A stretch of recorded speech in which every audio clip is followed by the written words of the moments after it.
So Heather, whenever you're ready, go ahead and start. All right. So it feels like I'm talking to myself. I guess everybody says that. So my name is Heather Bittner Fagan. I am a practicing family physician and a researcher at Christiana Care. I'm going to talk to you guys today about engaging primary care practices in research studies. So my first slide here gets at a little bit of the why, like why should we, care about engaging physician practices or primary care or outpatient physician practices in care. And this is a commonly seen slide. If you take 1,000 people, how many of them are actually engaged into the healthcare system? And if you look way down in the corner, that little tiny red box is, the number of people who are at an academic medical center. And frustratingly, right, that's where most of the research comes from. And as we talk about population health and community health, we really need to think about ways to turn that on its head and get out there to the bigger rectangle of the people who don't even, necessarily consider themselves, quote, as patients, who are just sort of people out there that could benefit from different prevention research or other community types of research. And this is just a quote that basically talks about the NIH Roadmap, how we have traditionally spent lots and lots of money on clinical studies, but those are really down in academic medical centers, and they have not largely led to the translational science that we would like to see that really improve the human condition. And so the NIH put out this idea of the Blue Highway research, connecting major academic science laboratories to physicians and patients in primary care practices and other practices in the United States in order to translate what we do. So the way that I'm going to organize this talk is that I am just going to basically tell you my story in the order that I learned things. So these are sort of my steps in development in terms of engaging physicians in research. I've always, because I'm a primary care physician, a family physician, it was just sort of natural. That's where I started, so that's where I wanted to be. So here we go. I'm going to tell you about what I learned. So in general, I'm going to begin where we end, and the idea is for really any kind of community engaged, and I would argue maybe translational research, we want to figure out how do we move from doing research, in and on or for to research with the community that we want to target. And same thing, with physicians and their practices. And for the most part, when I'm talking here about physician practices, I'm really thinking about primary care physicians not as, individuals. Surely there are interesting questions to ask about those particular individuals, but really those people as a conduit to the community of patients that they serve. So this was our first study that I'm going to talk to you about. The tailored navigation intervention looked at a way to use nurse navigators and tailored education to improve colorectal cancer screening in primary care practices. And I did this in conjunction with my collaborators at Thomas Jefferson University, including Ron Myers. And this was conducted solely in the primary care practices here at Christiana. So essentially what we did is we sort of scrambled along and followed the electronic medical record. This is way back when. Some of our owned practices had an electronic medical record and some did not, but we knew there was a plan to roll it out in all of them. So we went sort of practice by practice, chasing the EMR to get the enrollment that we needed. I put these numbers up here from my flow chart just to give a sense. I think people are sometimes surprised at what's involved. So we started out with almost 20,000 people who appear to be eligible. A big part of that is because the electronic medical record data is dirty, and you end up, finding out that a lot of people who appear to be eligible, in fact, are not. Some of that also had to do with the way that we had to do enrollment, both because we are working within a HIPAA entity, And by that, I specifically would point out that patients don't come in and give their information to the EMR to then be shared with researchers. So you have to set up a lot of different levels and be a lot more careful about how that information gets used and shared. So in this case, both the fact that we're a HIPAA institution and that we were collaborating with Thomas Jefferson University, we had to sort of do some special processes with the two IRBs, and we had to allow for an opt-out. So that invitation letter was, essentially saying we're going to do this study, we're doing it with another institution, we're doing it with your primary care doctor, but if you don't want to be involved for any of those reasons, because you don't, the sort of subtext is because you don't want, other people other than, to look at that information, then you can, opt out by returning this postcard or calling this 1-800 number or what have you. So starting out with those 20,000 people, sending the invitation letter, reaching out and trying to contact people, you can see that in the end, we ended up with, 1,000 people who, met our criteria that we could contact and that agreed to participate in the group, allowing us about 300 per group. So a lot of work on the upfront to find the people that you really want. So how do we do this and what do we do? So the first step really before, we got rolling, and the most important step you learn in every public health class you take, right, is to engage the stakeholders. So in this case, the key stakeholders for me, which I'm not saying for every study you would do with physician practices that I'm not missing, or it wouldn't be different, but for me it was the IRB, and it was understanding, the issues of using protected health information for studies and sharing that type of data between institutions and figuring out how our, whose IRB was going to be the lead IRB and, making sure both were happy and that we weren't, causing a lot of redundant work. The other group that I have up here is the Christiana Care medical group. So as I mentioned, we worked with all the owned practices, primary care practices, and within Christiana Care, and a little bit of a delicate thing. We wanted to follow the electronic medical record.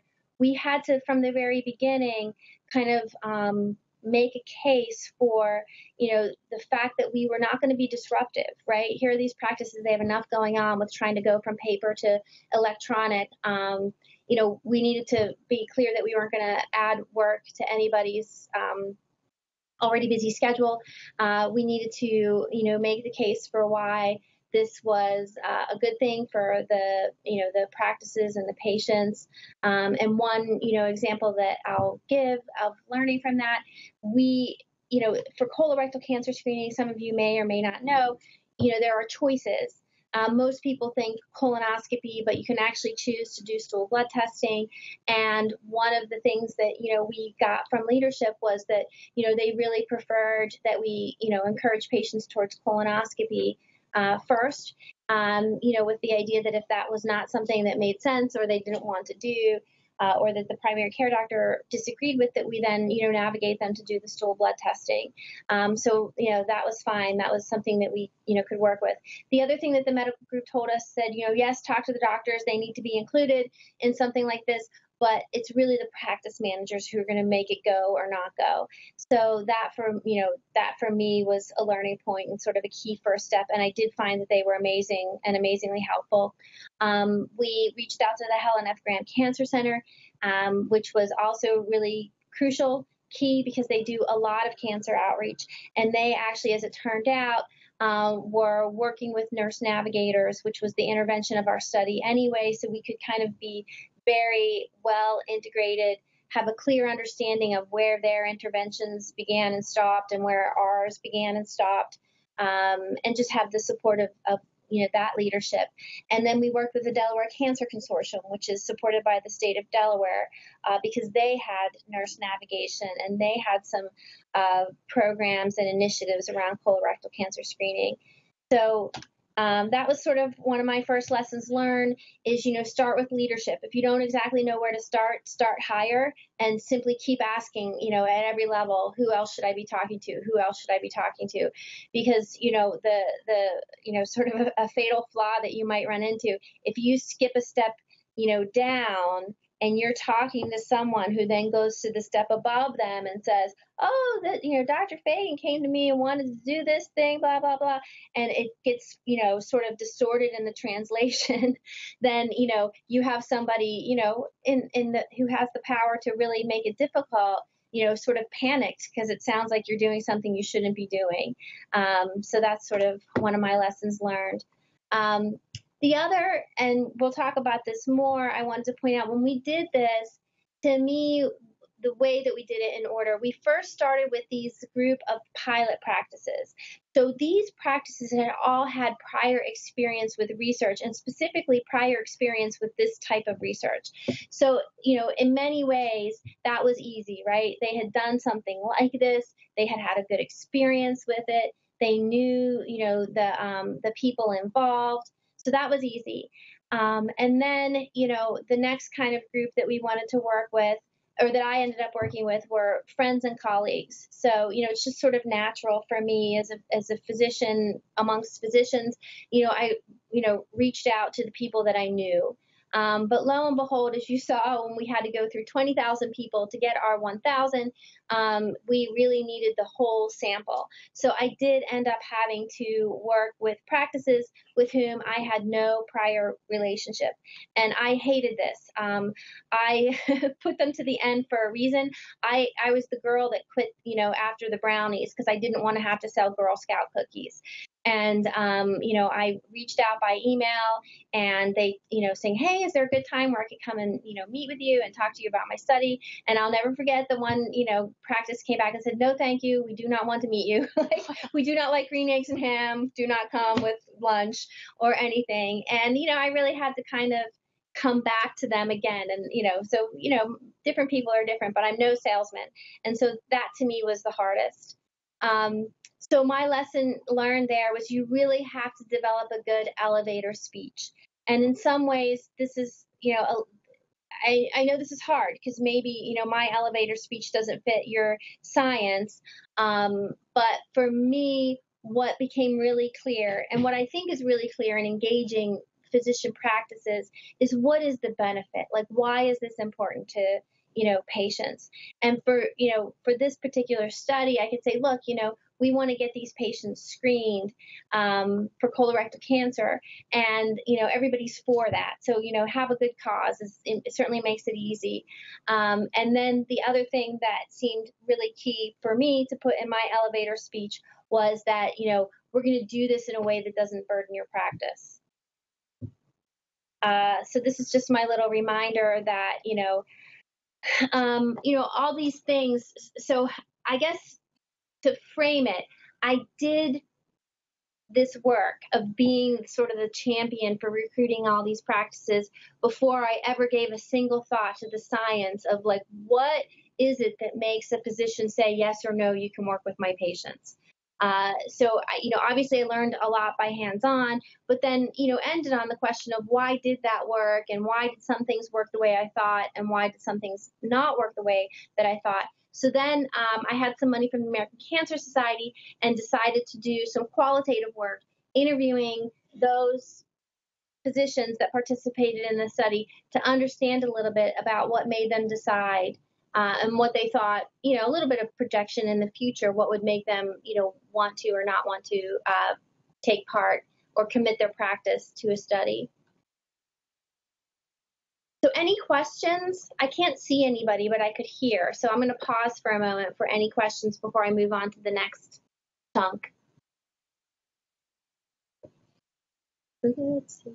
Okay. All right. I'm going to take the quiet as no, or that you want to save it to the end. All right. So the factors. So basically, we started out on this study to say that we were going to. Okay, I'm just sorry. My kid's at a different place today for care, and I want to make sure that that's all okay. It's okay. So what does the literature say about why primary care physicians and in particular will participate in research? And so here's what you'll find out in the literature: that they have some personal interest in the research topic, that they think it's relevant, that they have a sense of ownership. The literature will tell you that the use of study champions in practices can often be very beneficial. The other one was there's no clinical revenue cost associated with participation. And, to say that in a more direct way, physicians want to know that their patients aren't going to get charged. And leaders want to know that their practices aren't going to lose money. The patient burden of the practice really matters. So if you're going to, a practice that sees a patient every 10 to 15 minutes and they're really, really busy, you're going to have to work a lot harder to convince them of the benefit and convince them that you're not going to interfere with the way things work. And so that last bullet point, use of protocols that are simple and don't interfere with patient care. So at least to me in hindsight, all this is like, yeah, of course, that makes a lot of sense. Some specific things that you're going to hear that, as the reasons why people, don't want to do this. And it's lack of time, lack of staffing, and a lack of interest in the research. So we can talk a little bit more about all of those things. And I guess, I think one of the hard things, and I don't know who else is on the phone, but I've seen this even, a lot of people will contact me to help them to do their research and to get into the physician patient population, and it's hard, especially in primary care, right? Because, I think that if you're working on a particular gene or disease and you think it's really, really important or common, you still have to take that into context of primary care where, not everybody has hypertension, not everyone's obese. Not everyone has these issues. And so it may seem from that perspective to be not, incredibly pertinent. So just sort of to be prepared. So this is the study that we did. Dr.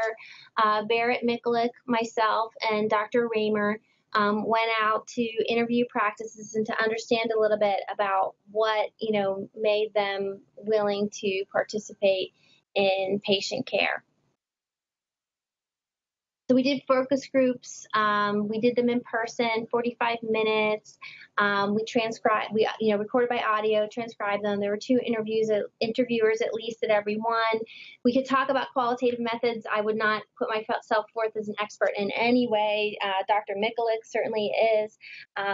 But some of the decisions that we made here, the 45 minutes, frankly, was because we were bringing lunch, and that was, sort of me saying, look, they're not going to give us more than that. And if we go over, we're going to annoy them, and I'm going to sort of spend that collateral of goodwill that I don't want to spend when I, ask these practices to do something else. The 2 interviewers, I think, was key. Both Dr. Raymer and Dr. Mikulik are PhDs, so non-physicians. And then I went on the interviews because in my mind, there's kind of like the insider-outsider take on that. There's things that I may think I know because I'm an insider, but at the same time, there's like little cues and hints, almost like a translator that the insider person can give.